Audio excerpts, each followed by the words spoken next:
నరేంద్ర మోడీ రేపటికి ఒక రికార్డు సమన్ చేస్తాడు, ఎల్లుండికి ఒక రికార్డు సాధిస్తారు. జవహర్లాల్ నెహ్రూ ప్రత్యక్ష ఎన్నికల్లో పోటీ చేసి గెలవడం ప్రారంభమైన తర్వాతన ఎన్ని సంవత్సరాలు అధికారంలో ప్రధానమంత్రిగా ఉన్నారో అంతకంటే ఒక రోజు ఎక్కువ చేసినట్టు ఎల్లుండి రేపటికి ఆ రికార్డు సమం. వాస్తవంగా స్వతంత్రం వచ్చే నాటికి జవహర్లాల్ నెహ్రూ ప్రధానమంత్రి ఉన్నారు.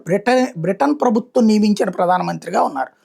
ప్రత్యక్ష ఎన్నికలు జరిగి ఆయన అధికారికంగా ఎన్నికైంది 1952లో. కాబట్టి ఆ లెక్కన చూసుకున్నప్పుడు నెహ్రూ కంటే కూడా నెహ్రూ రికార్డును రేపు సమన్ చేస్తారు, ఎల్లుండి ఇటు చేసుకొస్తారు. అది పక్కన పెడితే ఈ నెలలో మోడీ ప్రభుత్వం ఏర్పడి 12 ఏళ్ళు అవుతుంది. అదే సందర్భంలో ఈ దేశవ్యాప్తంగా సంబరాలు చేసుకోవడానికి ప్లాన్ చేసుకుంటున్నారు ఒక ఎత్తు ఈ రికార్డుల నేపథ్యంలో.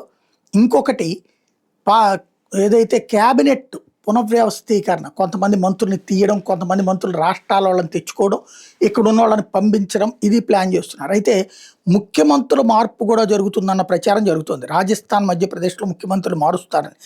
రాజస్థాన్లోని భూపేంద్ర యాదవ్ లేదా స్వామి బాలక్నాథ్, మధ్యప్రదేశ్లో జ్యోతిరాదిత్య సింధియాలను ముఖ్యమంత్రులు చేసే అవకాశం ఉందన్న ప్రచారం జరుగుతుంది. కేంద్ర మంత్రులు చాలామంది పార్టీ పనుల్లోకి లేదా రాష్ట్ర రాజకీయాల్లోకి వెళ్లేందుకు ప్లాన్ చేస్తున్నారు. 4 కేంద్ర మంత్రుల్ని ఇప్పటికే పార్టీ రాష్ట్ర అధ్యక్షులుగా ఆల్రెడీ పెట్టారు. వాళ్ళకి ఇక మంత్రివర్గంలో తీసేసి వేరే వాళ్ళని పెడతారు. పార్టీ ప్రముఖులు కొందరికి రాజ్యసభ ప్రకటించారు. ఇంకొంతమంది పార్టీ ప్రముఖులు కేంద్ర రాజకీయాల్లోకి వెళ్తారు. కొత్త మంత్రుల పేర్లు కూడా వచ్చేటటువంటి అవకాశం ఉంది. కొన్ని రాష్ట్రాల పార్టీ అధ్యక్షుల్ని మారుస్తున్నారు అన్నటువంటిది ప్రచారం జరుగుతుంది ఢిల్లీలో.